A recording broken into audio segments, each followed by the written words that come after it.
Gaano kalayo ang kaya mong itaya para sa taong hindi ka naman mahal? Binili ko siya para isalba ang kumpanya nila. Ang kapalit, isang kasal na walang pag-ibig. Sabi niya, magiging palamuti lang ako sa bahay niya. Pero hindi ako papayag. Dahil bago matapos ang kontratang ito, sisiguraduhin kong ang pusong bato ni Jake De Torres ay magiging akin. Ako si Samantha, ang martir na asawa ni Jake. Ang lalaking kilala sa pagiging malamig, dominante at basura ang tingin sa akin. Pero hindi inasahan ng binata ang ginawa ni Samantha dahilan para mapaibig niya ang asawa.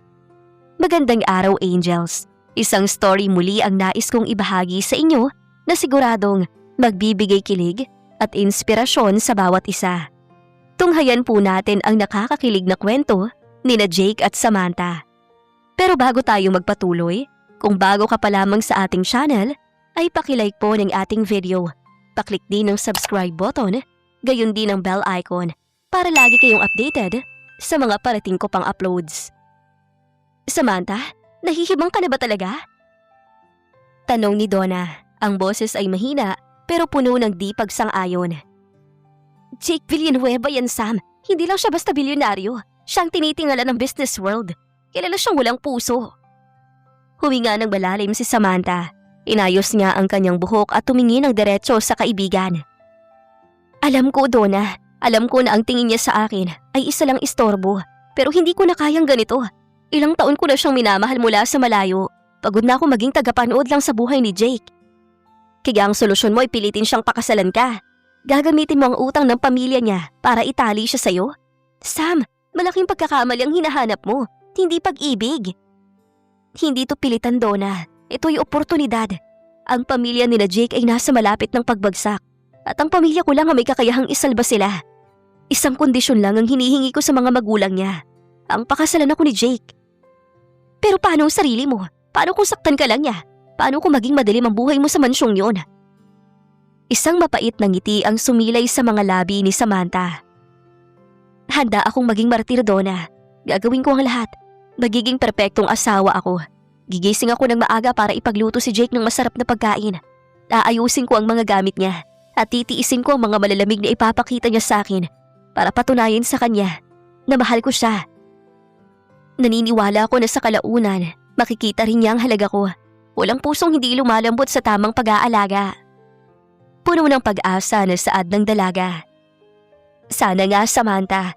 Sana hindi ka magising isang araw na nasasaktan ang puso mo dahil sa pag-asang yan. Buntong hininga na saad ni Donna. Pero dahil kaibigan mo ko, hindi kita iiwan. Sasamahan kita sa kahibangan mong plano na to. Salamat, Donna. Kailangan ko nang umalis. Ngayon ang 3 oras ng pagpunta ko sa opisina ni Jake. Ngayon ko sasabihin ang mga plano ko.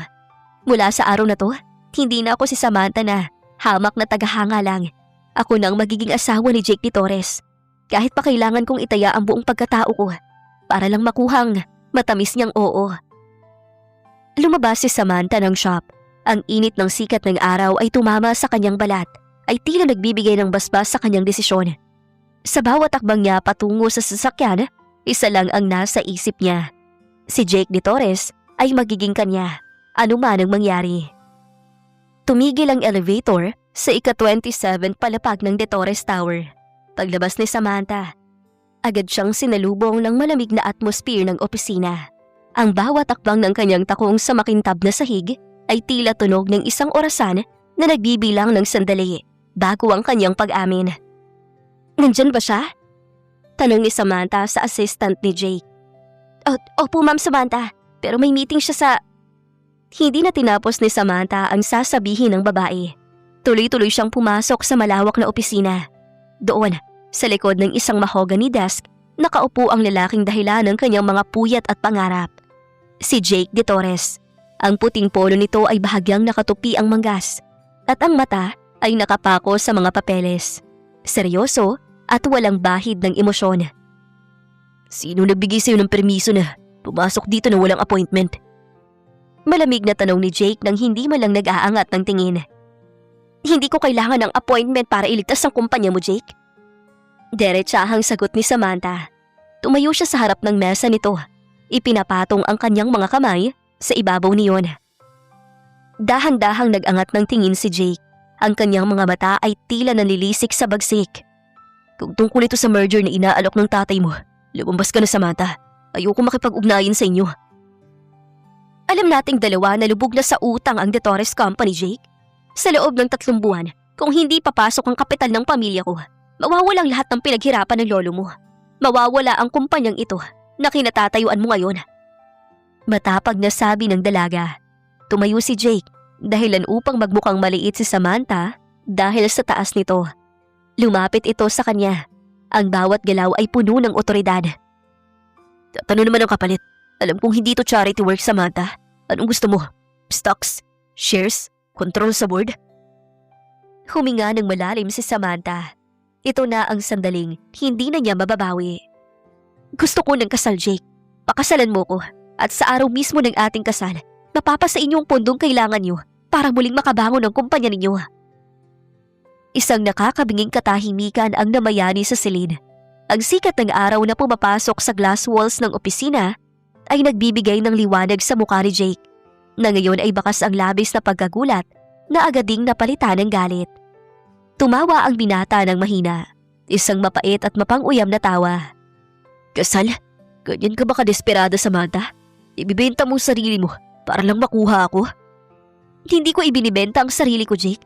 Binibili ko ang pagkakataong mapatunayan sa'yo na ako ang nararapat para sa'yo. Sagot ni Samantha, pinipigilan ang panginginig ng kanyang boses.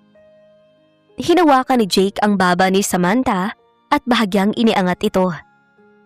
Sige, kung yun ang gusto mo, ibibigay ko sa'yo. Pakakasalan kita. Pero tandaan mo to, magiging asawa mo lang ako sa pangalan. Pero huwag kang umasang, hahawakan kita, kakausapin, umamahalin. Magiging isang palamuti ka lang sa bahay ko.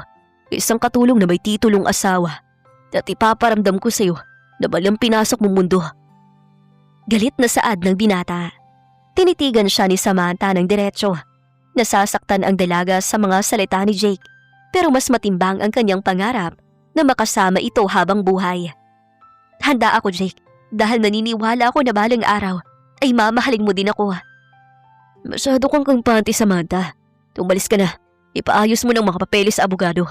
Magpapakasal tayo sa lalong madaling panahon. At pagkatapos na yun, wag mo kong iistorbohin pa. Lumabas si Samantha ng opisina na naninigas sa mga binti. Nanalo siya, pero bakit parang mas masakit ang pakiramdam na kinabumuhian siya ng lalaking mahal niya? Ang sikat ng araw sa labas ng simbahan ay nakakasilaw. Isang perpektong araw para sa isang marangyang kasalan. Walang anumang banta ng ulan. Ang langit ay kasing asul ng dagat. At ang bawat palamuting bulaklak ay tila kumakanta ng kaligayahan. Ngunit sa loob ng bridal car, malamig ang pawis ni Samantha habang hawak ang kanyang bouquet. Suot niya ang isang mamahaling puting gown na gawa ng sikat na designer. Pero pakiramdam niya ay suot niya ang isang gintong kadena. Pagbaba niya ng sasakyan, lahat ng mata ay nasa kanya. Ang ganda naman ng bride! Bulong ng mga panauhin. Kung alam lang nila na ang pusong nasa loob ng gown na iyon ay dinudurog na bago pa man magsimula ang seremonya. Sa dulo ng altar, nakatayo si Jake De Torres. Napakagwapo nito sa kanyang itim na tuxedo. Ngunit ang kanyang muka ay parang lilok sa bato. Walang ngiti, walang kislap sa mata. At ang tingin ay malayo. Tila mas gusto pang nasa isang business meeting kaysa sa sarili niyang kasal. Nang magtagpo ang kanilang mga kamay sa harap ng pari, ramdam ni Samantha ang panlalamig ni Jake. Nang dumating ang sandali ng palitan ng pangako, madiin ang boses ni Jake. Ay, Jake, thank you, Samantha, to be my wife. Ang bawat salita ay parang isang kontrata lang na binabasa. Walang halong emosyon. Matapos ang seremonya, sa harap ng maraming tao sa reception, kailangan nilang magpanggap. Congratulations, Jake. Napakaswerte mo sa asawa mo. Ang ganda, ang yaman pa. Sabi ng isang business partner. Ngumiti si Jake, isang plastic na ngiti na tanging si Samantha lang ang nakakaalam ng kahulugan. Ngunit nang makapasok na sila sa loob ng kanilang bagong mansyon, malayo sa mga kamera at mapanuring mata ng lipunan, doon na lumabas ang totoong kulay ng gabi. Masaya ka na ba? Jake, asawa mo na ako. Maaari ba tayo mag-usap ng maayos? Mahinang pakiusap ni Samantha habang tinatanggal ang kanyang mga hikaw. Asawa? Huwag mong kalimutan kung paano mo nakuha ang titulong yan, Samantha. Binili mo ko. Ginamit mo ang pera nyo para itali ako sa'yo. Sigaw ni Jake. Lumapit siya ng mabilis at hinawakan ng mahigpit ang braso ni Samantha. Nasasaktan ako, Jake! Masakit? Mas masakit ang mawala ng kalayaan dahil sa isang babaeng tulad mo. Mula ngayon, dito ka sa kwartong ito. Pero huwag kang aasa na, tatabihan kita sa pagtulog. Ayokong makasamang isang taong mapanlinlang. Binitiwan niya si Samantha ng marahas. Dahilan upang mapaupo ang babae sa dulo ng kama. Tumayo si Jake at kinuha ang kanyang mga gamit para lumipat sa ibang kwarto. Bago siya lumabas, lumingon muna siya. At isa pa, huwag kang lalabas ng bahay nito na wala akong permiso. Dito, akong masusunod. Kung gusto mo maging martir, panindigan mo. Naiwan naman mag-isa si Samantha sa gitna ng malawak at tahimik na silid. Tiningnan niya ang kanyang braso na nagsisimula ng mamula dahil sa higpit ng pagkakahawak ni Jake kanina. Ang sakit ng pisikal na hapdi ay wala pa sa kalahati ng emosyonal na sugat na idinulot ng mga salita ng asawa niya. Humiga siya sa kama. Suot pa rin ang kanyang wedding gown. Tumingin siya sa kisame at pinunasan ng isang luhang pumatak. Hindi ako susuko, Jake. Kung kailangan dumaan ako sa apoy para lang matutunan mo kong mahalin, gagawin ko. Dahil naniniwala ko sa pangakong to. Kahit ikaw ay hindi. Sa labas, ang buwan ay maliwanag. Saksi sa simula ng isang pagsasama na puno ng galit. Ngunit pinaghahawakan ng isang pusong tumatangging bumitaw. Lumipas ang unang gabi ni Samantha sa mansyon na puno ng luha. Ngunit pagpatak ng alas 5 ng madaling araw, pinilit niyang bumangon. Masakit ang kanyang katawan at mabigat ang kanyang mga mata. Pero hindi siya pwedeng maging mahina. Ito ang pinili niyang laban. Sabi ko sa sarili ko, magiging perpektong asawa ko. Kaya mo to, Samantha. Bulong niya habang tinitingnan ang sarili sa salamin. Inayos niya ang kanyang simpleng pambahay at bumaba patungo sa kusina. Nagulat naman ang mga kasambahay nang makita siya. Ma'am Samantha, bakit gising ka na? Kami na bahala na magluto ng almusal. Sabi ni Manang Ising, ang matandang mayordoma. Hayaan niyo na po ako, Manang. Gusto ko pong ipagluto ang asawa ko. Nakangiting sagot ni Samantha kahit may pait sa kanyang puso. Maingat niyang inihanda ang paboritong almusal ni Jake na nabanggit sa kanya ng mga magulang nito noon. Beef tapa, garlic rice at brewed coffee. Bawat piraso ng bawang, bawat paghalo sa kawali ay puno ng pagmamahal. Inayos niya ang mesa, naglagay ng sariwang bulaklak sa gitna at saka naghintay sa asawa. Eksaktong alas 7 nang bumaba si Jake. Nakasuot na ito ng kanyang suit. Handa na para sa pagpasok sa trabaho. Tumigil ito na makita ang nakahandang mesa at si Samantha na naghihintay ng may matamis na ngiti. Good morning, Jake. Nagluto ko ng almusal para sa'yo. Malambing na saad ng asawa. Tiningnan lang ni Jake ang pagkain ng walang emosyon. Sabi ko sa'yo, hindi mo kailangan gawin ng mga ganitong bagay, Samantha.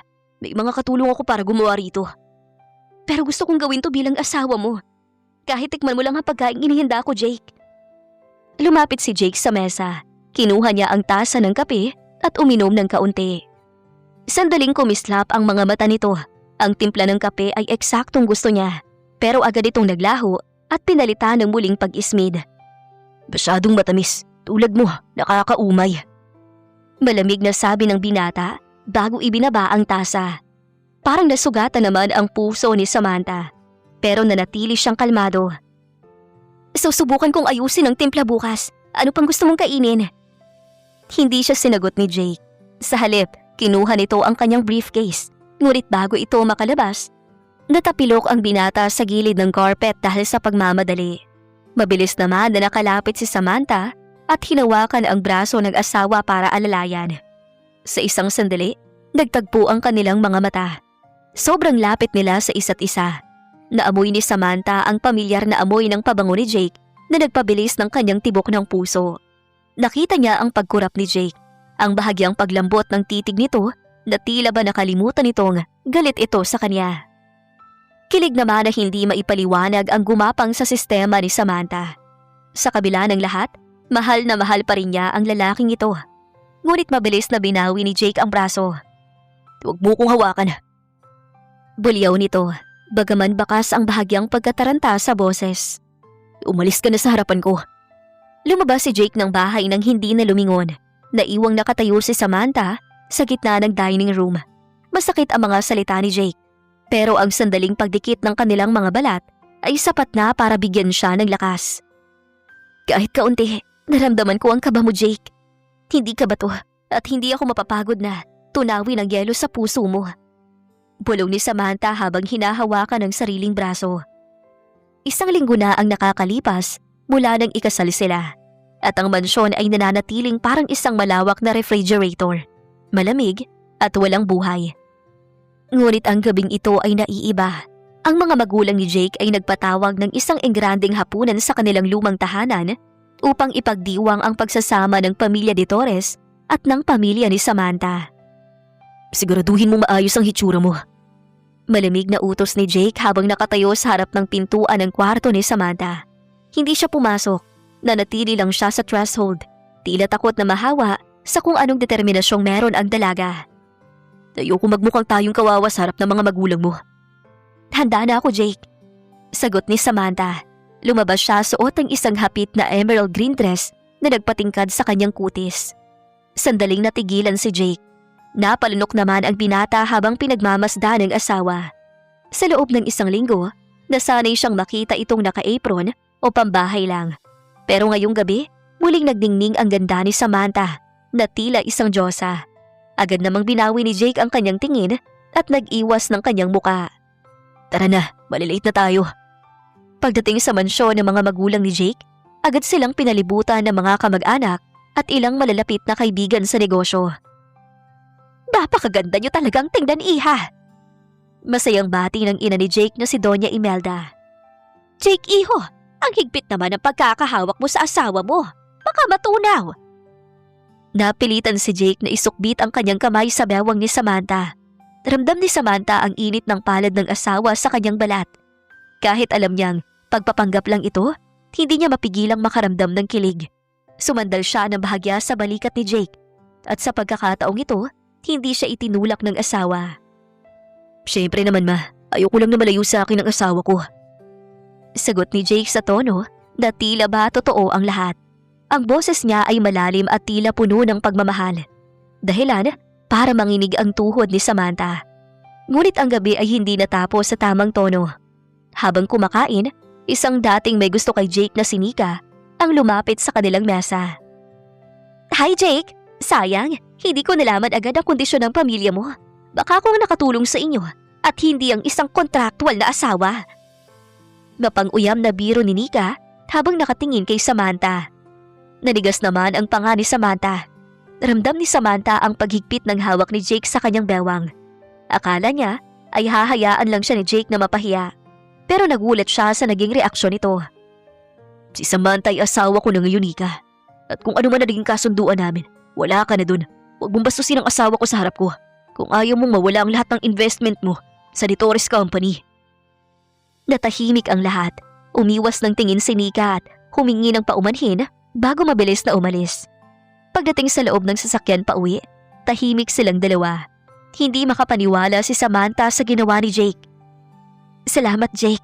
Salamat sa pagtatanggol sa akin. Huwag ka mag-isip ng kung ano-ano. Ginawa ko lang yun para sa reputasyon ng pamilya ko. Tayo kong isipin ng mga tao na ang asawa ko'y pwedeng bastusin ng kahit sino. Lumingon si Samantha sa bintana. May maliit na ngiting sumilay sa kanyang mga labi. Alam niyang malayo pa ang lalakbayin niya. Pero sa gabing ito, naramdaman niya na sa likod ng galit ni Jake, mayroon pa ring lalaking marunong rumispeto at magpahalaga. At marahil, balang araw, marunong na ring magmahal. Ang sikat ng araw na pumapasok sa bintana ng mansyon ay tila nanunuyo. Dahil sa sunod-sunod na puyat, pagod sa pag-aayos ng bahay at ang bigat ng emosyon na dinadala niya, bumagsak ang katawan ni Samantha. Pagbangon niya sa umaga, tila umiikot ang kisame at nanuyo ang kanyang lalamunan. Pinilit niyang bumaba sa kusina para ipaghanda pa rin si Jake ng pagkain. Pero sa gitna ng pagtitimpla ng kape, biglang nagdilim ang kanyang paningin. Napakapit siya sa counter. Ngunit bago pa man siya tuluyang mawala ng malay, isang pares ng malalakas na braso ang sumalo sa kanya. "Samantha!" Boses siyon ni Jake, puno ng pagkagulat at hindi maipaliwanag na takot. Nang imulat ni Samantha ang kanyang mga mata, nasa loob na siya ng kanyang silid. Nakaupo si Jake sa gilid ng kama. Hawak ang isang basong tubig at gamot. Ang kanyang muka ay seryoso, halos galit, pero ang kanyang mga kamay ay marahang naglalagay ng basang bimpo sa noo ng dalaga. "Sabi ko na nga ba, pabigat ka lang." Bungad ni Jake na makitang gising na ang asawa. Ang boses niya ay nananatiling malamig, pero hindi siya umaalis sa tabi nito. "Ano bang pumasok sa isip mo at nagpapakapagod ka ng ganito? May mga katulong tayo, Samantha. Hindi mo kailangan magpakapagod sa kusina. Lalo na hindi ka naman sanay sa mga gawain." "Gusto lang kitang pagsilbihan." "Pagsilbihan? O para lalo mong ipamukha sa akin na binili mo ko, kaya dapat kang umasta na parang inosente?" Buliyaw ni Jake, pero kahit masakit ang kanyang salita, dahan-dahan niyang inalalayan si Samantha para makaupo at makainom ng gamot. Hindi kumikibo si Samantha habang pinagmamasdan ng asawa. Nakita niya ang bahagyang pag-aalala sa mga mata ni Jake na pilit itong itinatago sa likod ng kanyang mga kunot na noo. Ang bawat dampi ng daliri ni Jake sa kanyang balat habang inaayos ang kumot ay nagbibigay ng kakaibang init sa dalaga.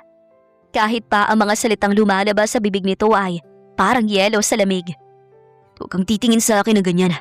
Ginagawa ko lang to dahil ayoko mawala ka sa pamamahay ko at managot pa ako sa mga magulang mo. Business transaction lang tayo. Tandaan mo yan." Kumuha si Jake ng mangkok ng mainit na sopas na ipinahanda niya sa kusina. Kumuha siya ng isang kutsara at umihip dito bago itinapat sa bibig ni Samantha. "Kumain ka. Ayoko maging mahinang asawa ko sa harap ng board meeting bukas." Napangiti ng mapait si Samantha habang tinatanggap ang pagkain. "Salamat, Jake. Kahit galit ka, alam kong may puso ka pa rin." "Huwag kang mag-ilusyon. Magpahinga ka na. Dito muna ako sa sofa matutulog para masiguro lang na hindi ka hihimatayin ulit at gagawa ng eksena sa gabi." Humiga si Samantha na may kaunting gaan sa puso. Bagaman hindi pa rin nagbabago ang tono ni Jake, ang pananatili nito sa loob ng kanyang kwarto sa kauna-unahang pagkakataon ay sapat na para sa kanya. Sa gitna ng katahimikan ng gabi at ang init ng panahon sa labas, naramdaman ni Samantha ang munting pag-asa.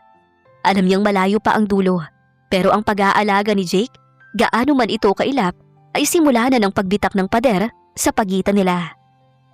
Maganda ang sikat ng araw kinabukasan. Tila nakikisama sa bumubuting pakiramdam ni Samantha. Kahit medyo nanghihina pa, pinilit niyang bumaba sa sala upang ayusin ang mga sariwang bulaklak na kakarating lang. Habang abala siya, isang pamilyar na boses ang narinig niya mula sa malaking pintuan ng mansyon. "Sam, is that you?" Napalingon si Samantha at nanlaki ang kanyang mga mata. "Peter?" Si Peter ay isang malapit na kaibigan ni Samantha noong kolehiyo. Isang doktor ito na matagal nang naninirahan sa ibang bansa. Siya rin ang lalaking laging nasa tabi ni Samantha noong mga panahong nasasaktan siya dahil kay Jake. "Nabalitaan kong kasal mo, Samantha. Hindi ako makapaniwala na biglaan ang lahat. Ayos ka lang ba? Parang namumutla ka." "Ayos lang ako, Peter. Nagpapagaling lang." Nakangiting sagot ni Samantha. Hindi nila napansin na sa itaas ng hagdan nakatayo si Jake. Nakasuot ito ng kanyang office attire. Hawak ang kanyang relo, ngunit nanigas siya sa kanyang kinatatayuan nang makita ang eksena sa ibaba. Ang mahigpit na pagkakahawak ng lalaking hindi niya kilala sa kamay ng kanyang asawa ay nagpabilis sa tibok ng kanyang puso. Hindi dahil sa takot, kundi dahil sa isang emosyong hindi niya inaasahang mararamdaman. Selos. Mabigat ang bawat takbang ni Jake pababa ng hagdan. Ang tunog ng kanyang sapatos sa marmol na sahig ay tila isang babala. "Sinong bisita natin, Samantha?" Malamig at baritono ang boses ni Jake na umalingaw-ngaw sa buong sala. Agad na bumitaw si Samantha at lumapit kay Jake. "Jake, si Peter to. Matalik kong kaibigan." "Peter, asawa ko, si Jake." Tinitigan ni Jake si Peter mula ulo hanggang paa. Isang mapang-uyam na ngiti ang sumilay sa kanyang mga labi. "Kaibigan o isa sa mga naghahabol sa asawa ko?" "Jake!" Saway ni Samantha, nahihiya sa inasal ng asawa. Ngunit tila walang narinig si Jake. Lumapit siya kay Samantha at sa harap ni Peter ay bigla niyang inakbayan ng dalaga.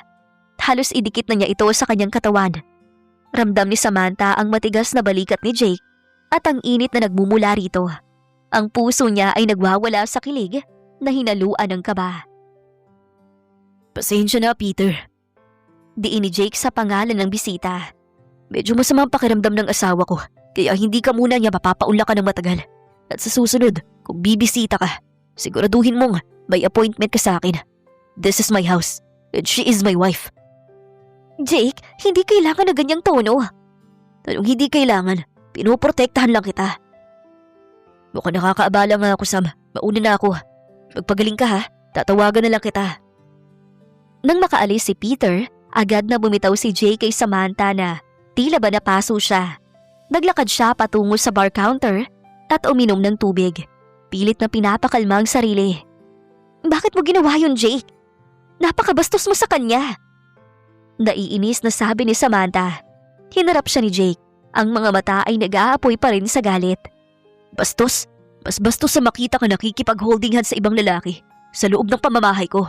Huwag mong kalimutan na asawa kita, Samantha. Kahit sa pangalan lang tayo mag-asawa, ayokong ginagawa kong walang alam sa sarili kong bahay." "Nagsiselos ka ba, Jake?" Matapang na tanong ni Samantha. Natigilan si Jake. Isang sandali ng katahimikan ang namayani. Tumawa siya ng mapait. "Ako? Magsiselos sa isang tulad mo? Huwag kang managinip ng gising. Ayoko lang na nababahira ng pangalan ko dahil sa mga kaibigan mong yan." Iniwan ni Jake si Samantha sa sala. Pero bago siya tuluyang makalayo, lumingon muna siya. "At huwag na huwag mo nang papapasukin ang lalaking yan dito. Naiintindihan mo ba?" Naiwan si Samantha na nakatayo. Pero sa halip na maiyak, isang munting ngiti ang sumilay sa kanyang mga labi. Alam niyang hitsura ng taong nagsiselos. Ang galit ni Jake ay hindi galing sa pagkapuot.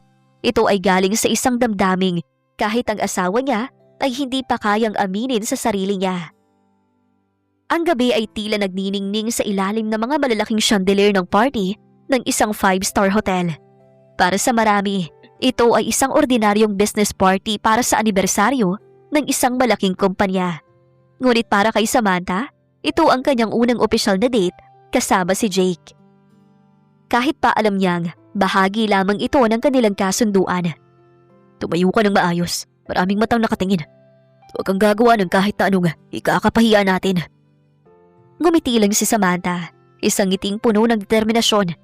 Suot niya ang isang kulay gintong gown na tila humahalik sa bawat kurba ng kanyang katawan. "Huwag kang mag-alala, Jake. Alam kong papel ko." Pagpasok nila sa ballroom, tila tumigil ang mundo. Ang bulungan ng mga negosyante at socialites ay nabaling sa kanila. Si Jake de Torres, ang mailap na bilyonaryo, ay may kasama ng asawa. Upang panindigan ang palabas, dahan-dahang kinuha ni Jake ang kamay ni Samantha at isiningit ito sa kanyang braso. Ang init ng kanyang balat ay agad na nagpadaloy ng kilig sa buong katawan ni Samantha. "Mr. and Mrs. de Torres, napakaganda niyong tingnan. Balita namin ay napakabilis ng kasalan niyo." Bati ng isang matandang kliyente. Tumingin si Jake kay Samantha. Sa halip na sumagot ng pabalang, hinawakan niya ang kamay ni Samantha at hinalikan ang likod nito sa harap ng lahat.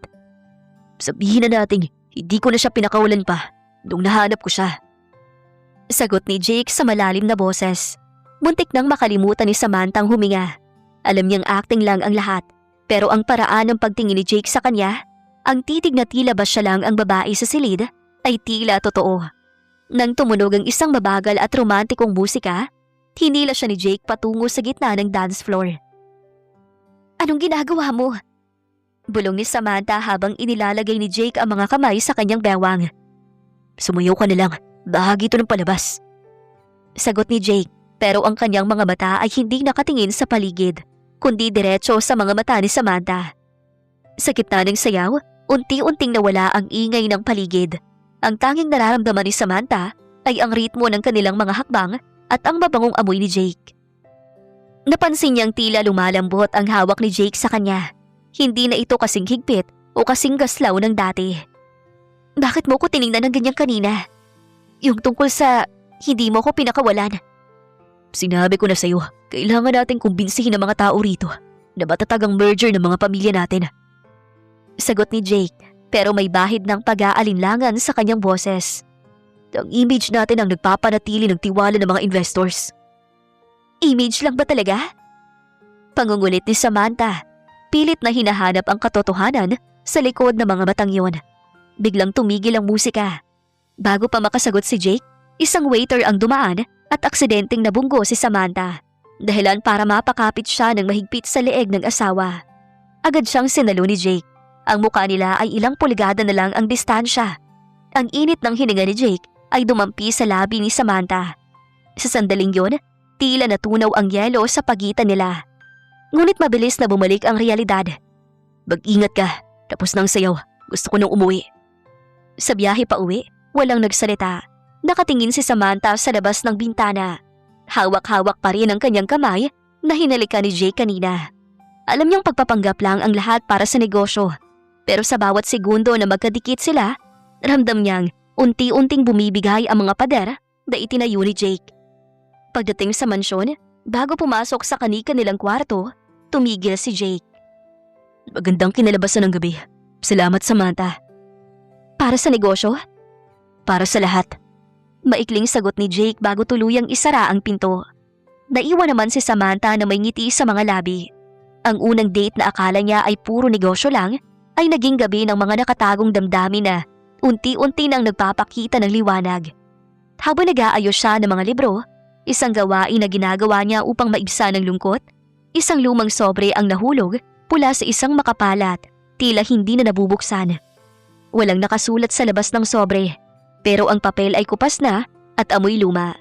Sa udyok ng kuryosidad, binuksan ito ni Samantha. Isa itong sulat kamay na liha mula sa yumaong lola ni Jake. Nakasaad doon ang isang huling hiling.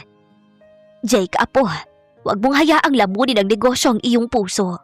Ang tunay na kayamanan ng mga detores ay hindi nasa bangko, kundi sa babaeng magtuturo sa iyo kung paano muling magmahal ng walang kapalit.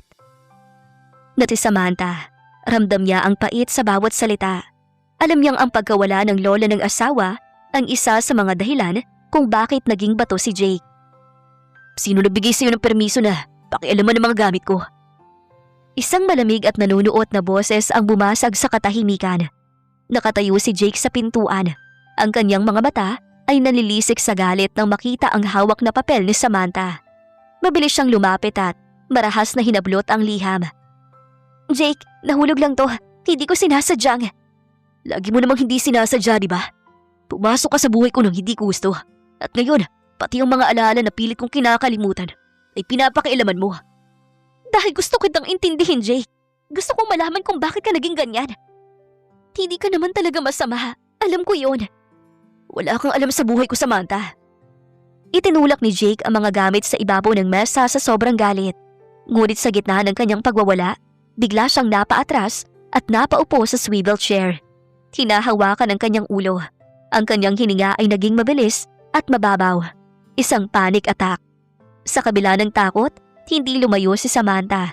Sa asawa sa halip, lumapit siya at lumuhod sa harap ni Jake. Maingat niyang kinuha ang nanginginig na mga kamay ng asawa at idiniit ito sa kanyang pisngi. Jake, nandito ako. Huminga ka ng malalim. Tumingin ka sa akin. Malambing na bulong ni Samantha. Dahan-dahang nag-angat ng tingin si Jake. Ang kanyang mga mata na dati ay puno ng bagsik, ngayon ay puno ng kahinaan at pangungulila. Sa kauna-unahang pagkakataon, hindi niya itinulak ang asawa. Hinayaan niyang haplusin ng dalaga ang kanyang muka. Huwag kang aalis. Mahinang bulong ni Jake, isang boses na hindi inakala ni Samantha na maririnig niya mula sa asawa. Isang matinding saya na hinaluan ng awa ang naramdaman ni Samantha. Isinandal niya ang kanyang noo sa balikat ni Jake. Sa posisyong iyon, ramdam nila ang tibok ng puso ng isa't isa. Mabilis, sabay, at tila nag-uusap. Hindi ako aalis, Jake. Kahit itaboy mo pa ako ng 100 beses, mananatili ako sa tabi mo. Pangako ng dalaga. Dahan-dahang iniyakap ni Jake ang kanyang mga braso sa bewang ni Samantha at isinubsob ang kanyang muka sa balikat nito. Walang salita, pero ang higpit ng yakap ni Jake ay nagsasabi ng lahat ng mga bagay na hindi niya kayang bigkasin. Sa loob ng silid na yun, Sa ilalim ng maliwanag na sikat ng araw, ang pader na itinayo ni Jake sa loob ng maraming taon ay nagsimula ng gumuho. Nang kumalma na ang lahat, dahan-dahan kumalas si Jake, pero nanatiling malapit ang kanyang muka kay Samantha. Tinitigan niya ang mga labi ng asawa at sa isang sandali, tila huminto ang mundo. Inilapit niya ang kanyang muka. Ngunit bago pa magtagpo ang kanilang mga labi, biglang tumunog ang telepono ni Jake. Naudlot ang sandali. Mabilis na tumayo si Jake at umiwas ng tingin. Bumalik ang kanyang pagiging seryoso. Pero ang kanyang tenga ay bahagyang namumula. "Magpahinga ka na, Samantha. May tatapusin lang ako sa opisina." Sabi niya, pero bago pa siya makalabas, lumingon siya sa asawa. "Samantha, salamat." Naiwan si Samantha na hawak ang kanyang puso. Alam niyang hindi pa ito ang tuluyang pagsuko ni Jake. Pero ang yakap na yun ang pinakamatamis na tagumpay na nakuha niya mula nang magsimula ang kanilang kasal. Maaliwalas ang araw nang mapagpasyang pumunta ni Samantha sa Detores Company. May dalawa siyang layunin. Ihatid ang nakalimutang mga papeles ni Jake at sorpresahin ito ng kanyang paboritong pagkain. Matapos ang nangyari sa library noong nakaraang araw, pakiramdam ni Samantha ay may nagbago. Isang maliit na pinto ang bumukas sa pagitan nila. Ngunit paglabas pa lang niya ng elevator sa ika-27 na palapag, isang pamilyar na pabango ang bumalot sa paligid. Isang bango na masyadong matapang at halatang mamahalin. "I told you, Jake, you can just replace me with a business arrangement."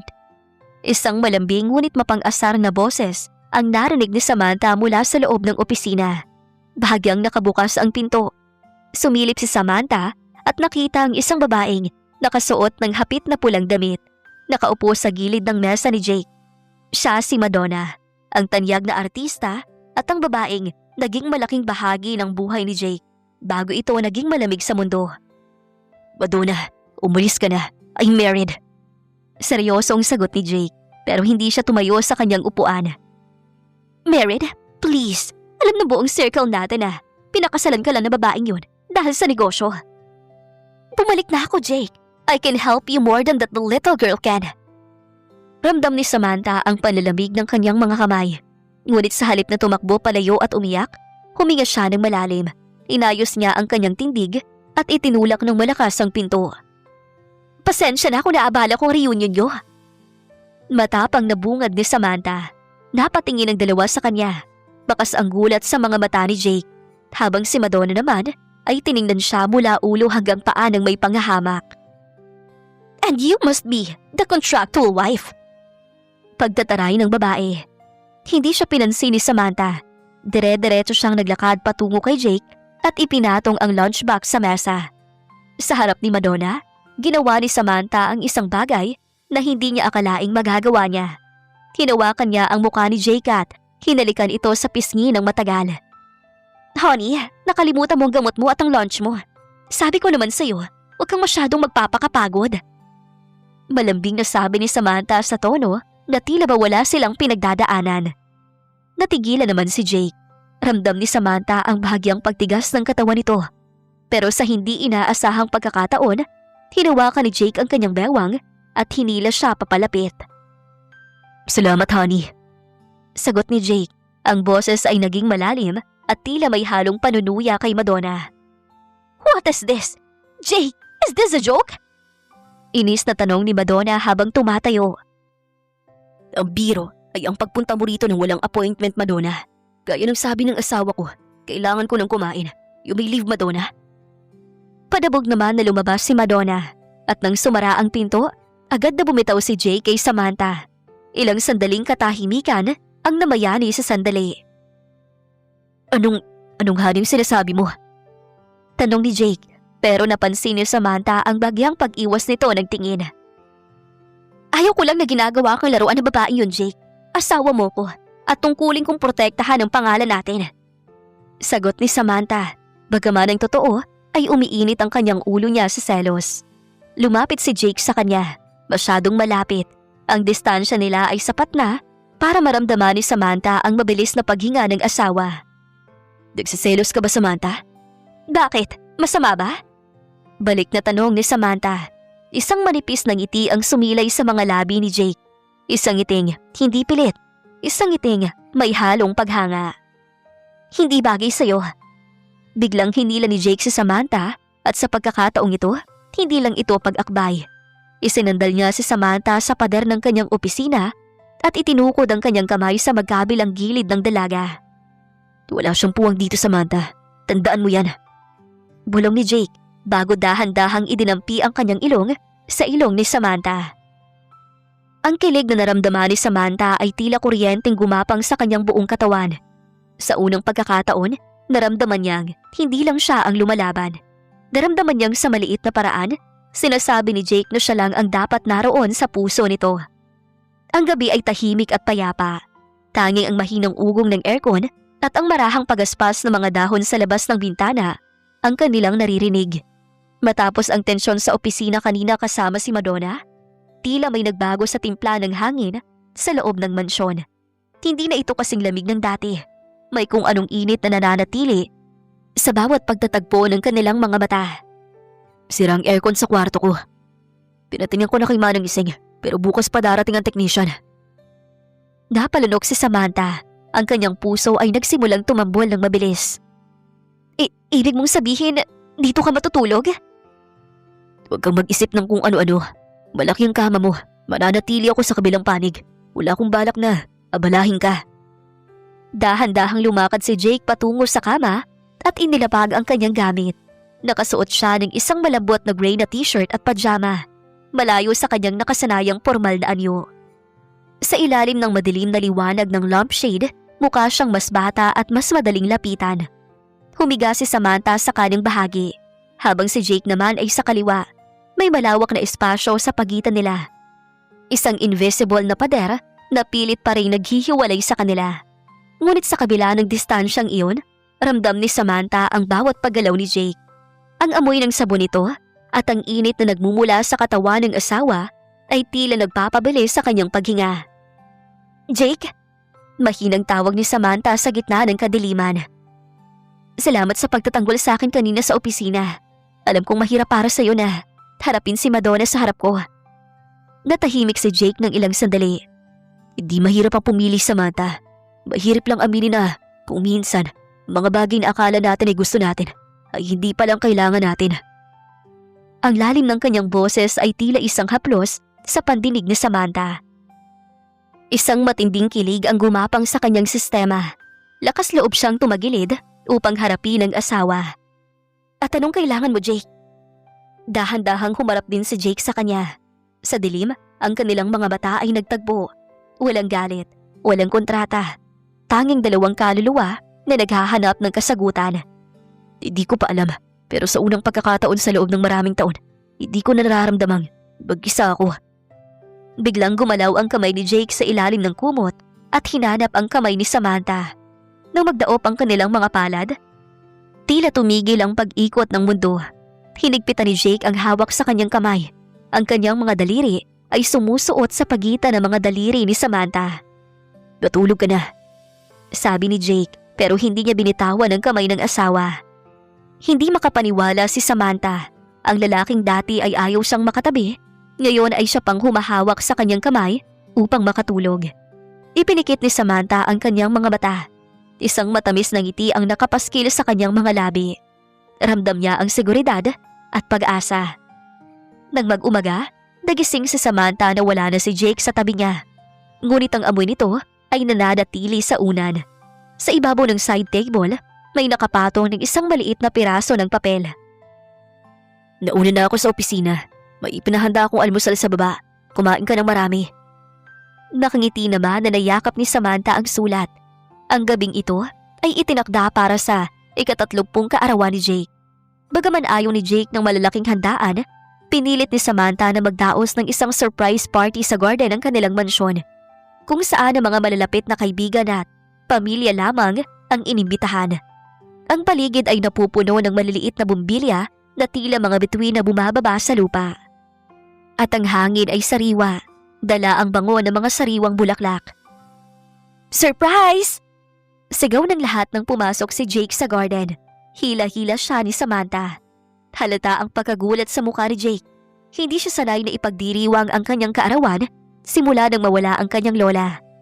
Tumingin siya kay Samantha at sa halip na magalit dahil sa istorbo, isang banayad na kislap ang dumaan sa kanyang mga mata. Ginawa mo ang lahat ng to? Para sa'yo, Jake. Gusto ko lang malaman mo na deserve kang ipaghanda ng ganitong sorpresa. Nakangiting sagot ni Samantha. Habang tumatagal ang gabi, naging sentro ng atensyon ng dalawa. Maraming mga business partners ang bumabati at sa bawat pagkakataon, hindi hinahayaan ni Jake na lumayo si Samantha sa kanyang tabi. Ngunit sa pagkakataong ito, hindi na ito mukhang pag-arte para sa negosyo. Ang paraan ng paghawak ni Jake sa bewang ni Samantha ay may kasamang pag-iingat at ang bawat bulong niya rito ay puno ng lambing na hindi napapansin ng iba. Nang dumating ang sandali ng toast, tumayo si Jake bitbit ang kanyang baso ng champagne. Salamat sa pagpunta niyo rito. Panimula niya. Tumingin siya sa kanyang mga magulang pagkatapos ay lumingon siya kay Samantha. Ngunit higit sa lahat, salamat sa isang sorpresa na hindi ko inaasahan na mararanasan ko ngayon. Nagpalakpakan ng lahat habang si Samantha ay nagpahid ng luha sa sobrang kasiyahan. Pagkatapos ng party, nang makaalis na ang mga bisita at tanging silang dalawa na lang ang natira sa ilalim ng mga dekorasyong ilaw, binalot sila ng isang mahiwagang katahimikan. Nakaupo sila sa bench sa dulo ng garden. Happy birthday, Jake! Mahinang sabi ni Samantha. Inabot niya ang isang maliit na kahon. Simple lang yan. Isang relo na may nakaukit na pangalan natin sa likod. Kinuha ni Jake ang relo. Ngunit sa halip na tingnan ito, ibinaba niya ito sa upuan at hinawakan na magkabilang kamay ni Samantha. Ang init ng kanyang palad ay tila kuryenteng nagpadaloy ng saya sa dalaga. Samantha, pagod na akong magpanggap.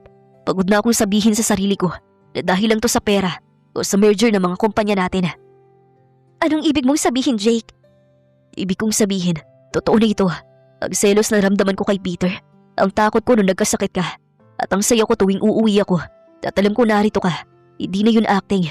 Bahal na kita, Samantha. Dahan-dahang inilapit ni Jake ang kanyang muka sa mukha ng asawa. Nararamdaman naman ni Samantha ang bawat paghinga ni Jake sa kanyang balat. Tila huminto ang tibok ng mundo nang maramdaman niya ang malambot na labi ni Jake na dumampi sa kanyang noo, pababa sa kanyang ilong, hanggang sa tuluyan itong lumapat sa kanyang mga labi. Isang matamis at hindi inaasahang halik. Hindi na nag-alinlangan na tumugon si Samantha. Ang kanyang mga kamay ay kusa ng yumakap sa batok ng asawa. Pilit na pinapaikli ang anumang distansya sa pagitan nila. Sa sandaling yun, ang martir na si Samantha ay naramdamang siya na ang pinakamaswerteng babae sa mundo. Nang kumalas sila ng bahagya para humiga, magkadikit pa rin ang kanilang mga noo. Mahal kita, Samantha, at hihingin ko ang oo mo ngayon, hindi dahil sa utang, kundi dahil gusto mo maging asawa kita habang buhay. Bulong ni Jake. Umiyak si Samantha sa sobrang tuwa. Oo, Jake, noon pa man, ikaw lang, at napakasaya ko dahil natupad ang pangarap ko na mahalin mo ko. Buong puso na saad ni Samantha bago niyakap na mahigpit ang asawa. Matapos ang gabing yon sa garden, ang kapaligiran sa loob ng mansyon ay tuluyan ang nagbago. Para kay Jake, ang bawat araw ay isang pagkakataon upang burahin ang mga sugat na idinulot niya kay Samantha noong mga unang buwan ng kanilang pagsasama. Isang umaga, nagising si Samantha na wala si Jake sa kanyang tabi. Ngunit hindi siya nakaramdam ng kaba. Sa halip, ang amoy ng bagong luto na pagkain ang gumising sa kanyang diwa. Pagbaba niya sa kusina, nalaki ang kanyang mga mata nang makita si Jake na nakasuot pa ng kanyang pajama at apron na abalang nagpiprito. Jake, anong ginagawa mo? Lumingon si Jake at isang matamis na ngiti ang sumilay sa kanyang mga labi. Isang ngiting dati ay ipinagkakait niya. Bumabawi ako sa'yo. Sabi ko sa'yo, hindi na ikaw ang magluluto para sa akin simula ngayon. Gusto kong maranasan mo namang pagsilbihan, asawa ko. Lumapit si Jake at dahan-dahang hinalikan si Samantha sa labi bago siya pinaghila ng upuan. Dinayos ko ng schedule ko sa opisina. Wala akong meeting ngayong araw dahil ilalaan ko ang buong oras ko sa iyo, Han. Ang kilig na naramdaman ni Samantha ay tila umabot hanggang sa kanyang mga dulo ng daliri. Hindi siya makapaniwala na ang lalaking dati ay tinawag siyang palamuti ay siya na ngayong nag-aasikaso sa kanyang almusal. Ngunit hindi doon nagtatapos ang sorpresa ni Jake. Pagdating ng hapon, habang nagbabasa si Samantha sa library, Bigla siyang nilapitan ni Jake at piniringahan ng kanyang mga mata gamit ang isang malambot na panyo. Saan tayo pupunta, Jake? Basta, magtiwala ka lang sa akin. Dinala siya ni Jake sa likod ng mansyon kung saan may isang nakaparadang chopper. Sa loob ng ilang minuto, nasa himpapawid na sila. Tanawa nagniningning na mga ilaw ng lungsod habang papalubog ang araw. Ang kanilang destinasyon, isang pribadong yate na nakadaong sa isang tahimik na baybayin. Ang yate ay napapalimutuan ng mga puting kurtina at mga kandila. Walang ibang tao, kundi silang dalawa lang. Isang romantikong dinner ang nakahain at ang musika ay banayad na tumutugtog sa paligid. Jake, sobra-sobra na to. Han, alam kong marami akong pagkakamali. Hinayaan kitang masaktan. Hinayaan kitang umiyak. Pero simula ngayong araw, ipinapangako ko na ang bawat luhang papatak sa mga mata mo ay dahil lang sa sobrang kaligayahan. I will spend the rest of my life making up for those months I'm wasting being cold to you. Tumayo si Jake at niyaya si Samantha na sumayaw sa ilalim ng maliwanag na buwan. Habang magkayakap sila at marahang sumasayaw sa musika, naramdaman ni Samantha ang tunay na seguridad. Ang bawat haplos ni Jake sa kanyang likod ay tila nagsasabing hindi na siya bibitawan nito. Mahal kita, higit pa sa buhay ko, Jake. Mahal din kita, Samantha. Ang gabing yon ay hindi lang tungkol sa karangyaan o sa sorpresang date. Ito ay tungkol sa paghilom. Ang hamon ng pagiging tunay na mag-asawa ay hindi na nakakatakot para kay Samantha. Dahil alam niyang sa bawat hakbang, hindi na siya mag-isang lumalaban. Hawak na ni Jake ang kanyang kamay at sa pagkakataong ito, hindi na ito bibitaw pa. Makalipas pa ang ilang buwan ng kanilang masayang pagsasama, tila wala nang mahihiling pa si Jake. Ang mansyong dati ay malamig ay punong-puno na ngayon ng kulay at init ng pagmamahal ni Samantha. Ngunit itong mga huling araw, napapansin ni Jake ang madalas na pagkapagod ng asawa at ang paminsan-minsang pagpili nito ng mga pagkaing maasim. Isang gabi, pag-uwi ni Jake mula sa opisina, dadatnan niya ang isang engranding hapunan. Naroon ang kanyang mga magulang at ang mga magulang ni Samantha. Lahat ay nakangiti ng makahulugan. May selebrasyon ba tayo? Maupo ka muna, Han. May munting sorpresa lang ako sa'yo. Malambing na sagot ni Samantha. Ang kanyang mga mata ay nagniningning sa kakaibang saya. Sa gitna ng dinner, inabot ni Samantha ang isang maliit na kahon na nakabalot sa puting ribbon. Happy anniversary sa bago nating simula, Jake. Nagtataka man, ay binuksan ni Jake ang kahon. Naligas siya sa kanyang kinatatayuan nang makita ang nilalaman nito. Isang positive pregnancy test at isang maliit na sapatos ng sanggol na kulay puti. Isang matinding katahimikan ang namayani habang pinoproseso ni Jake ang kanyang nakikita. Dahan-dahan niyang inangat ang kanyang tingin kay Samantha. Sam, totoo ba to? Magiging daddy na ako? Tumango si Samantha habang may luhang gumigilid sa kanyang mga mata. Yes, hon. Magkakaroon na tayo ng maliit na version mo. Sa harap ng kanilang pamilya, hindi na napigilan ni Jake ang kanyang emosyon. Ang bilyonaryong kilala sa pagiging matigas at seryoso ay tuluyang naiyak. Mga luha ng wagas na pasasalamat at labis na kagalakan. Tumayo siya at mabilis na niyakap si Samantha. Tila takot na baka mawala ang napakagandang balitang yon. Salamat, Samantha. Maraming salamat. Kinumpleto mong pagkatao ko. Bulong ni Jake sa gitna ng kanyang paghikbi. Akala ko noon, wala nang masihigit pa sa pagkakaroon mo bilang asawa ko. Pero binigyan mo pa ako ng pamilya. I don't deserve this much happiness. But I promise to be the best father for our child. Alam ko, Jake, na magiging mabuti kang daddy. Dahil kita ko na napakabuti mong tao at asawa. Sabay nating palalakihin ang anak natin sa hirap man o sa ginhawa. Nakangiti na saad ni Samantha. Nagpalakpakan naman ang kanilang mga magulang. At ang gabing yun ay napuno ng kwentuhan tungkol sa kinabukasan ng kanilang panganay. Wala na ang anino ng nakaraan. Wala nang usapin ng kontrata. Sa hapagkainang iyon, taging pag-ibig at pag-asa ang nananaig. Hinatid ni Jake si Samantha sa kanilang kwarto ng gabing yun na tila ba isang mamahaling kristalang asawa. Bago sila matulog, lumuhod si Jake sa harap ni Samantha at hinalikan ng tiyan nito na wala pa namang umbok. Hey little one, dito lang si Daddy. Hindi ko kayo pababayaan ni Mommy.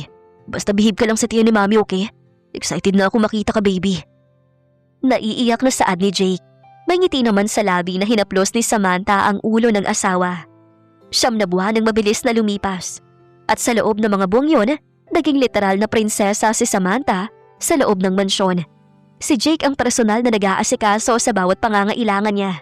Mula sa paghahanap ng manggang hilaw, hanggang sa pagmasahe ng kanyang mga paa bago matulog. Ang bawat sipa sa sinapupunan ni Samantha ay tila musika sa pandinig ni Jake. Isang paalala na ang kanilang pag-ibig ay hindi na lamang isang pangako, kundi isang buhay na milagro. Isang madaling araw, ang katahimikan ng mansyon ay nabasag ng mahinang salita ni Samantha. "Jake, ang panubigan ko!" Sa kabila ng kanyang pagiging seryosong negosyante, hindi na iwasan ni Jake ang mataranta.